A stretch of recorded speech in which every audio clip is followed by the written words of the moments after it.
Hey guys, Dev here, and welcome back. So today we're going to talk about how to turn my resistance guides into a full working set that's able to tank Hydros, since we only covered hitting resistance cap in those videos. So the first thing you need to understand is Hydros can't crush with his attacks, so the avoidance cap of 102.4% does not matter.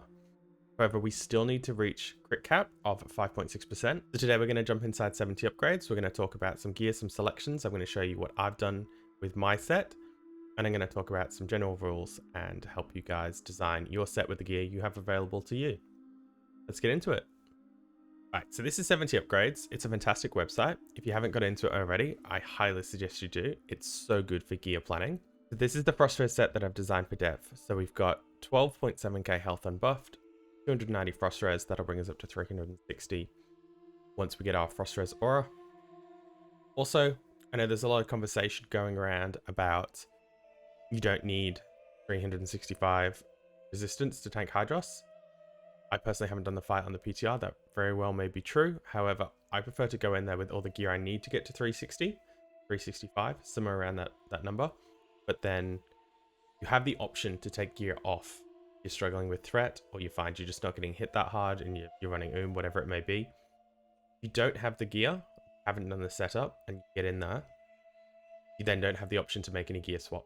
I would rather be extra prepared, having all the gear available I need to.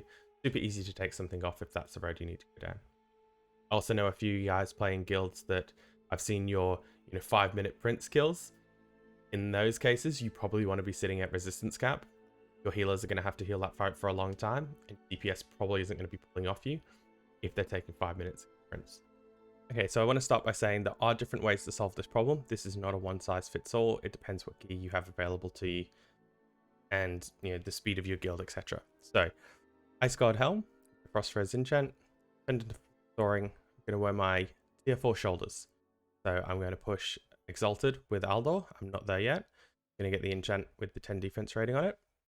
We've got the Stamina Gem, and I'm using a defense rating and Stamina Gem in the shoulders for this. I got super lucky with this cloak. So this is actually one of the cloaks where you open the keys in Netherstorm from the prison keys. The first drop I ever got. So this is going to drop me about 5 below cap for this set, but it's a super high value cape. Stam, Frost Res, damage and healing. Couldn't be better for us. So we got the Ice Guard Breastplate. We're actually going Resilience rating as the enchant for this one, because Resilience rating, point for point, is the best way to get crit capped. And as you see in my total avoidance, we're only 0.07% over crit cap. The Braces of Dignity. I am thinking about my threat as well, and these are probably the best piece point for point for a prop paladin that are available right now. So I already have them enchanted with spell damage, so we're not gonna change with that. That was an expensive enchant, so I'm gonna be using those. If I did need more defensive, I do have my Braces of the Green Fortress as well. If I needed more stam, my Braces of the Green Fortress are enchanted with stamina, but I think we'll be fine with Braces of Dignity. Gavel of Unearthed Secrets. Obviously, if you've got the sword, use it. We haven't actually seen the Gruul sword yet, so it is what it is. Aldor Legacy Defender. So this is an interesting one and something definitely worth talking about. So because I'm a dwarf, I get the extra 10 resistance.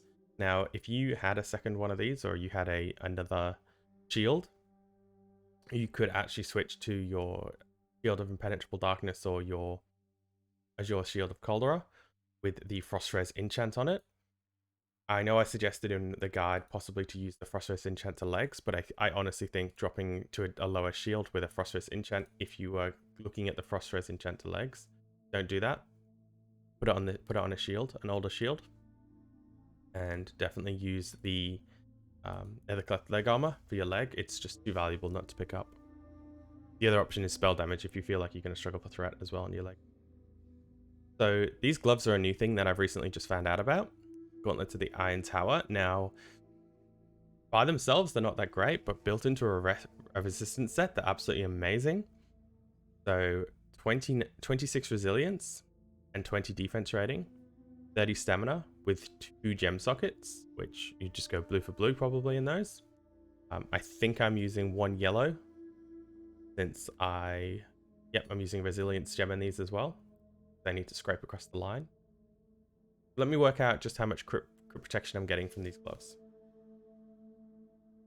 Okay, just did some quick math, and these gauntlets actually provide 1.08% of a reduction just from this singular item. So absolutely huge. And that's enchanted. That's with the, resilience gem in those.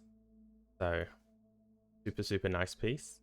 For my belt, I'm going to be using Crimson Girdle of the Indomitable, Ice Guard legs with the stamina enchant, Boots of the Righteous Path. Had the wrong enchant on the boot, sorry. Boots of the Righteous Path with Boar's Speed, the Frozen Eye, Seal of the Exorcist, Goblin Rocket Launcher. So Seal of the Exorcist is another really good ring. It gives spell power, a good chunk of stam, and resilience rating. So super high value ring for a resistance set. Goblin Rocket Launcher. So I may switch this out to Icon if I need it. If I need more threat, be the first thing to go. Time Up Shard. So 27 stamina and 24 resilience rating. 24 resilience rating works out to be 0.6% crit reduction. So an actual really big piece. And because his attacks can't crush, I'm going to be using my Libram of Eternal Rest threat for this fight. So unbuffed, that puts us at 12,700 health, 350 spell damage, 290 frost res. So this is my set. So talking to some guys in my Discord about what they're up to, they've pushed forward some cool ideas as well that I'm considering. It's not too late at this point to make changes. There's the Glacial Wrists. If you have these left over from your Nax set by any chance, these are a really good piece. So 20 stamina, 20 frost res. You could incorporate these into a set. The PvP neck, it has a lot of stamina with resilience and spell damage. So all what we need in this encounter. By making that change, we've dropped 10 resistance. We've picked up 25 spell power, and we picked up 100 health. So that would be a really good option too. So by switching both the neck and the wrists out, that's actually going to put us further over the crit cap.